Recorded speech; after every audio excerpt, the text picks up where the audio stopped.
Hi සුබම සුබ දවසක් ඔයාලා හැමෝටම. අද මගේ වීඩියෝ එකෙන් ඔයාලත් එක්ක මම කතා කරන්න යන්නේ අගුණකොළ සම්බොලේ හදාගන්න. අගුණකොළ කියද්දි ගොඩක් අය කැමති නෑ කියලා දන්නවා. හැබැයි ඒ තිත්ත හින්දානේ. අපි අද බලමු තිත්ත නැතුව කොහොමද රසට අගුණකොළ සම්බොලේ හදාගන්න කියලා. එහෙනම් එන්නකෝ යන්න. ඉස්සෙල්ලා මම කරන්නේ මගේ මේ කොළ ටික හොඳට තෝරලා හොඳට හොදගෙන වතුර බෙරෙන තියාගන්න එක. ඊට පස්සේ මම මේ කොළ අතරට කොච්චි කරලුකුත් දාලා හීනිර ලියා ගන්නවා. මතක තියාගන්න ලියාගත්තුනොත් මේ කොළ නම් පොඩි කරන්න එපා. එතකොට තමයි මේක තිත්ත රස එන්නේ. ඉතින් හොඳට ලියාගත්ත කොළ ටික තමයි මේ තියෙන්නේ.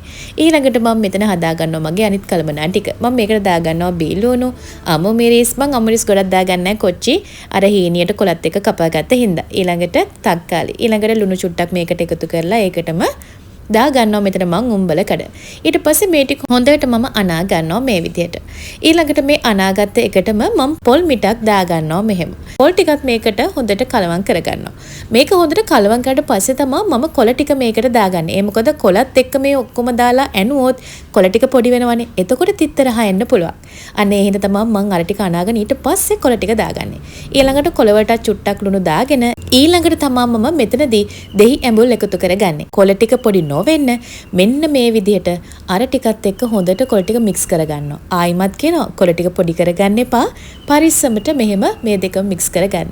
ඔන්න ඉතින් අපේ කොළ මැල්ලුම හදලා ඉවරයි. ඔයාට ප්‍රශ්නේ තියෙන්නේ අගුණකොළ කන්න ආසනත් එක තිත්ත නේද? මෙහෙම හදලා බලන්නකෝ.